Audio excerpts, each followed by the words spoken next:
My name is Bob Anderson. I'm Vice President in charge of supply chain. I work for Alps Alpine. We handle automotive products. We do a lot of import, export type trade across multiple borders, whether it comes from Europe, Asia, or Mexico. And we handle, obviously, the distribution of the product out of South Texas out to our customer locations, which are also around the globe. So I would have to say that it's very good. Your services are accommodating and help us fulfill our trade compliance requirements, both internally from a compliance standpoint and also externally to our customers and to governments. Yeah, I would speak more to our overall compliance, which you are a partner to us. We've seen tremendous increases in the amount of volume of compliance type activities that we do. So yes, your services has contributed to our success in the trade compliance areas.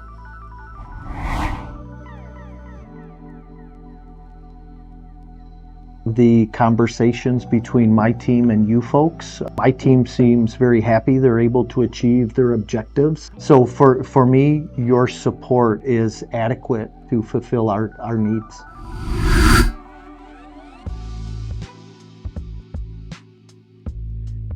That's a really good question.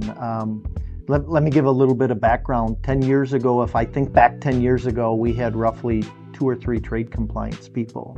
If I look at our business now, we have probably 10 individuals internally. We've really grown our trade compliance. Why? Obviously from the compliance standpoint. If you don't comply, the penalties are enormous. And in all fairness, trade compliance, if I look, is probably the biggest growth in number of people percent ratio-wise in our company. It's because of the importance and the drawback we've been able to bring in back to the company. Second is the volume of trade that we're doing across multiple international borders. We bring material in from overseas, Asia, Europe. We have to make sure we're in compliance. We trade raw materials and finished goods between US and Mexico. We have to ensure the compliance. In the last couple years, our business has grown substantially in our trade compliance, both from a drawback standpoint and from a preventative type standpoint, have both increased drastically. So this has helped us be able to mitigate the cost of trade and also to mitigate the risk of compliance.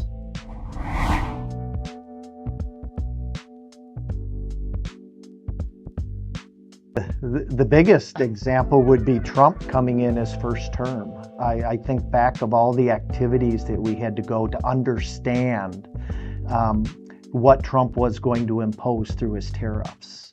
And from that, we had some severe penalties we had to absorb because we couldn't change our vendors coming from these high tariff countries like China. So it allowed us the ability to have the data points to go to our customers and look for opportunities to be reimbursed from these tariffs, so we didn't absorb them all ourselves because the profit margins for our product didn't allow for it. After the tariffs were imposed, it really changed the landscape of how we purchase parts and where we purchased them from. So we would move from these high tariff countries like China, and we'd look to localize the product to avoid the tariff, which also paid off other dividends like inventory reductions. So by having a more focus on the trade compliance and the tariffs in this case in particular, it allowed us to avoid tariffs, but it also allowed us to improve other areas of the supply chain, being made in market, lower inventories, faster delivery. So it really leapfrogged us into other improvement areas as well.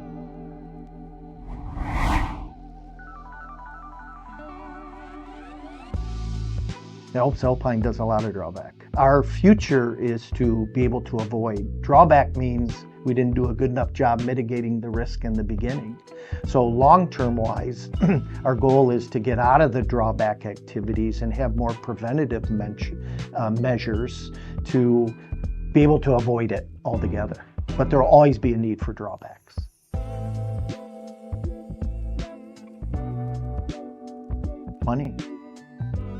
Money otherwise we wouldn't be able to claim. So going through the drawback and looking at the dollars it's been able to reimburse back into the company more than pays for the resources necessary to come up with the drawback. I sure hope so. They keep knocking on our door. So I believe it's beneficial for them as well.